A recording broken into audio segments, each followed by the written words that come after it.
Assalamualaikum warahmatullahi wabarakatuh. Alhamdulillahi rabbil alamin. Wassalatu wassalamu ala asrafil anbiya'i wal mursalin wa ala alihi wa sahbihi ajma'in. Rabbi israh li sadri wa yassir li amri wahlul 'uqdatam min lisani yafqahu qawli amma ba'd. Yang pertama-tama marilah kita bersyukur atas nikmat Allah Subhanahu wa taala yang mana kita telah diberinya kenikmatan, rahmat dan hidayahnya sehingga kita dapat mengikuti kegiatan belajar, mengajar atau aktivitas yang kita jalankan sehari-hari. Tak lupa pula marilah kita bersalawat kepada Nabi besar baginda Muhammad Rasulullah sallallahu alaihi wasallam dengan jawaban Allahumma shalli wa sallim wa barik alaihi wa ala alihi. Semoga kita diberinya syafaatul uzmanya yaumil mahsyar kelak, amin ya rabbal alamin.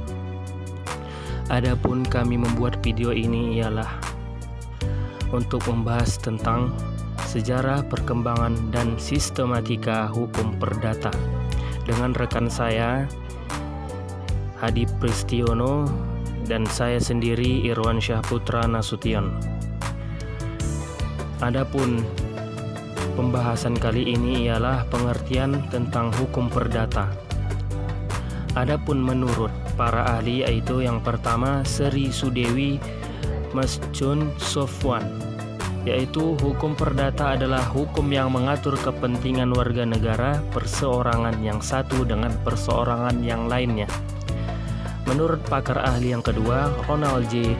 Salawan, hukum perdata adalah seperangkat aturan-aturan yang mengatur orang atau badan hukum yang satu dengan atau badan hukum yang lain di dalam masyarakat yang menitik beratkan kepada kepentingan perseorangan dan memberikan sanksi yang keras atas pelanggaran yang dilakukan sebagaimana yang telah ditetapkan dalam Kitab Undang-Undang Hukum Perdata. Adapun menurut ahli yang ketiga, yaitu Profesor Sudiman Kartohadiprodjo SH, hukum perdata adalah hukum yang mengatur kepentingan perseorangan yang satu dengan perseorangan yang lainnya. Adapun poin B ialah hukum perdata sebagai norma hukum. Hukum perdata memberikan norma-norma yang didasarkan atas keadilan dan kepantasan. Setidak-tidaknya seharusnya demikianlah adanya, tetapi itu tidak berarti bahwa di dalam setiap peristiwa konkret atau hukum boleh atau harus diuji nilai keadilannya. Hal yang demikian akan bertentangan dengan kepastian hukum masyarakat bahwa aturan hukum yang berdasar atas keadilan pada umumnya diterapkan terlepas dari keadilan di dalam konkreto. Pasal 20A.B mengenai wet A.B. bandingkan nomor 8. Karenanya juga melarang hakim untuk menyimpang dari undang-undang hanya agar ia dapat memenuhi akan keadilan. Adapun poin C ialah hukum perdata dan hukum publik. 1. Hukum perdata merupakan subsistem dari sistem hukum yang berlaku dalam sebuah negara. Ketentuan-ketentuannya mengatur tentang hubungan hukum perorangan dalam usaha memenuhi kebutuhan individunya. Yang kedua, hukum publik. Hukum publik adalah lebih luas dari hukum pidana. Hukum publik mencakup semua aturan hukum saja yang memberikan pembatasan dan mengatur hak dan kewajiban penguasa sebagai demikian, di mana kepentingan-kepentingan dari masyarakat tersangkut. Selain hukum pidana, termasuk juga dalam hukum publik, hukum tata negara pemerintahan, dan selanjutnya juga hukum antar bangsa-bangsa yang akan dilanjutkan oleh teman kami, yaitu Hadi Pristiono. Baiklah, saya akan melanjutkan pembahasan tentang hukum perdata. Saya akan menjelaskan poin ke-4, yaitu sejarah hukum perdata. Sejarah perkembangan hukum perdata Islam di Indonesia tidak dapat dipisahkan dari sejarah masuknya peradaban Islam. Berlakunya hukum Islam dalam bidang keperdataan di Indonesia mengalami pasang surut seiring dengan politik hukum kekuasaan negara. Secara yuridis, raja-raja di Indonesia telah memberlakukan hukum Islam dalam konteks ijtihad ulama untuk menjawab permasalahan yang terjadi dalam masyarakat. Eksistensi hukum Islam di bidang keperdataan kedudukannya terjadi dalam dua periode. Yang pertama, periode persuasif source, yaitu setiap orang Islam diyakini mau menerima keberlakuan hukum Islam, dan periode authority source, yakni setiap orang meyakini bahwa hukum Islam memiliki kekuatan yang harus dilaksanakan. Dengan demikian, hukum Islam dapat berlaku secara yuridis formal apabila dikodifikasikan dalam perundang-undangan nasional. Hukum perdata Belanda berasal dari hukum perdata Prancis, yaitu Code Napoleon, yang disusun berdasarkan hukum Romawi, Corpus Juris Civilis, yang pada waktu itu dianggap sebagai hukum yang paling sempurna. Hukum privat yang berlaku di Prancis dimuat dalam dua kodifikasi yang disebut Kode Sivil atau hukum perdata, dan Kode de Commerce atau hukum dagang. Sewaktu Prancis menguasai Belanda pada tahun 1806 sampai 1813, kedua kodifikasi itu diberlakukan di negeri Belanda, yang masih dipergunakan terus hingga 24 tahun sesudah kemerdekaan Belanda dari Prancis. Pada tahun 1814, Belanda mulai menyusun kitab Undang-Undang Hukum Perdata atau Sipil atau KUHS negara Belanda. Berdasarkan kodifikasi hukum Belanda yang dibuat oleh Mr. J.M. Kemper, disebut Antwerp Kemper. Namun sayangnya Kemper meninggal dunia tahun 1824 sebelum menyelesaikan tugasnya, dan dilanjutkan oleh Nicolai yang menjabat sebagai ketua Pengadilan Tinggi Belgia. Hukum perdata Indonesia adalah hukum perdata yang berlaku bagi seluruh wilayah di Indonesia. Hukum perdata yang berlaku di Indonesia adalah hukum perdata Barat Belanda yang pada awalnya berinduk pada kitab Undang-Undang Hukum Perdata yang aslinya berbahasa Belanda atau dikenal dengan Burgerlijk Wetboek dan biasa disingkat dengan BW. Sebagian materi BW sudah dicabut berlakunya dan sudah diganti dengan Undang-Undang RI.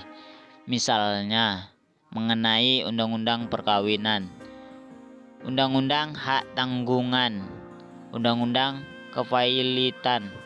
Pada 31 Oktober 1837,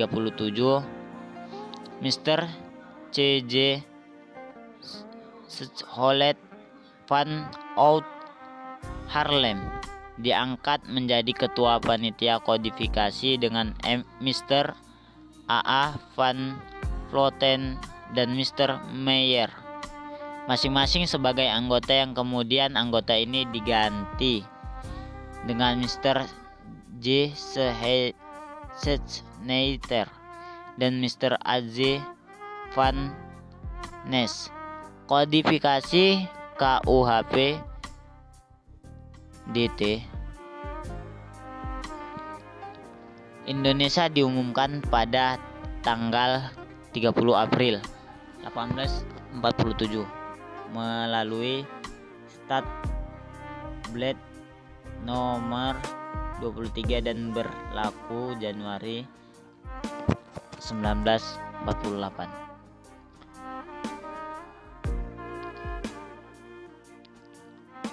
Poin yang kelima, sumber hukum perdata.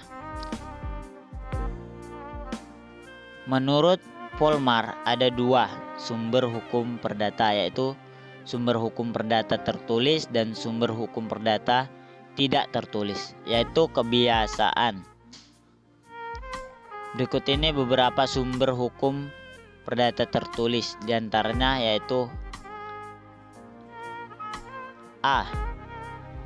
Allgemeine Bevalingen van Wetgeving atau yang disingkat dengan AB, yaitu ketentuan umum pemerintah Hindia Belanda yang diberlakukan di Indonesia.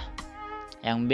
Burgerlijk Wetboek atau BW atau KUH Perdata, yaitu ketentuan hukum produk Hindia Belanda yang diberlakukan di Indonesia berdasarkan asas concordenti. C. KUH Dagang atau Wetboek van Koophandel atau yang disingkat dengan WVK, yaitu KUHP Dagang yang terdiri dari 754 pasal meliputi buku 1 atau mengenai dagang secara umum dan buku 2 mengenai hak dan kewajiban yang muncul dalam pelayaran. D. Undang-Undang Nomor 5 Tahun 1960 tentang pokok agraria. Undang-undang ini mencabut pemberlakuan buku 2 KUHP yang berkaitan dengan hak atas tanah kecuali hipotek. Secara umum, undang-undang ini mengatur tentang hukum pertahanan yang berlandasan pada hukum adat. E. Undang-Undang Nomor 1 Tahun 1996 tentang ketentuan pokok perkawinan.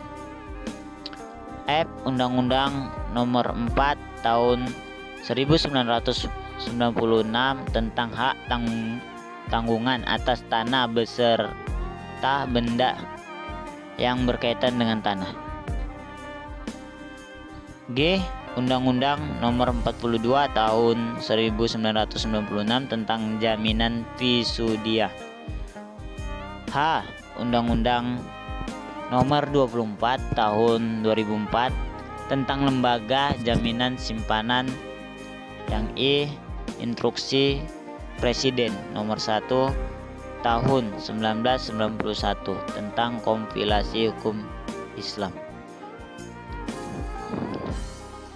Poin yang ke-6 yaitu kodifikasi dan sistematika hukum perdata.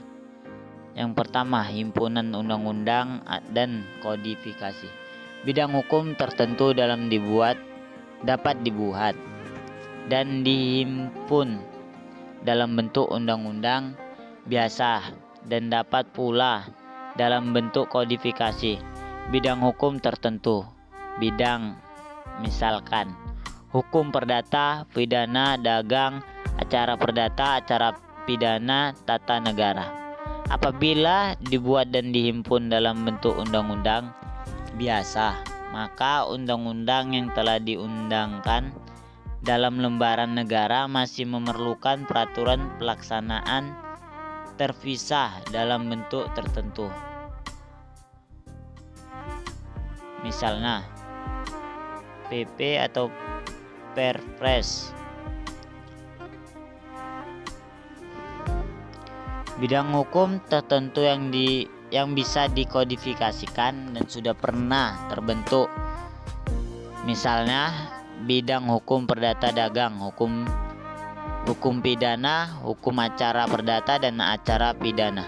Materi bidang hukum yang dikodifikasikan tersusun secara sistematis, artinya disusun secara berurutan. Tidak tumpang tindih dari bentuk dan pengertian umum kepada bentuk dan pengertian khusus.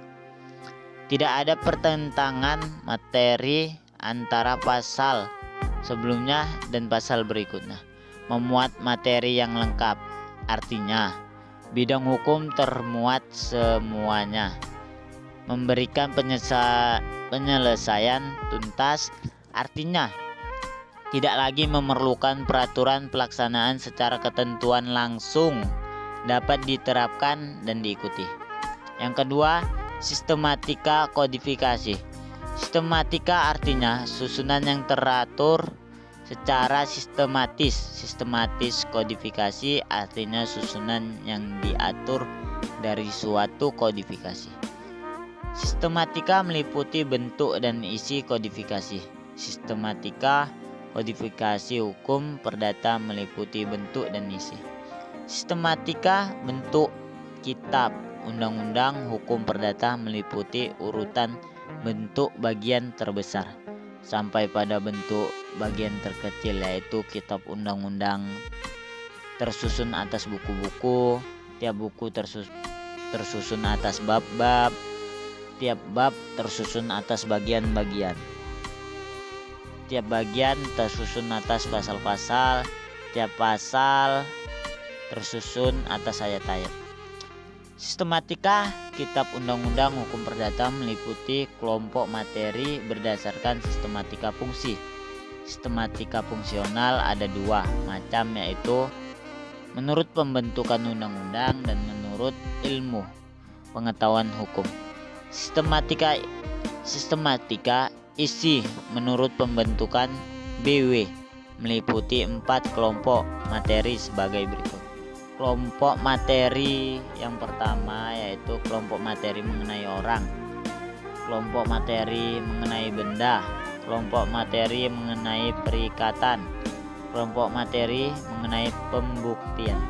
Sedangkan sistematika menurut ilmu pengetahuan hukum ada 4, yaitu yang pertama kelompok materi mengenai orang, yang kedua kelompok materi mengenai keluarga, yang ketiga kelompok materi mengenai harta kekayaan, yang keempat kelompok materi mengenai pewarisan. Apabila sistematika bentuk dan isi digabung, maka ditemukan bahwa KUHP Perdata terdiri dari buku 1 mengenai orang, buku 2 mengenai benda, buku 3 mengenai perikatan, buku 4 mengenai pembuktian. Demikianlah yang bisa kami sampaikan. Lebih dan kurangnya kami mohon maaf. Saya akhiri dengan Assalamualaikum warahmatullahi wabarakatuh.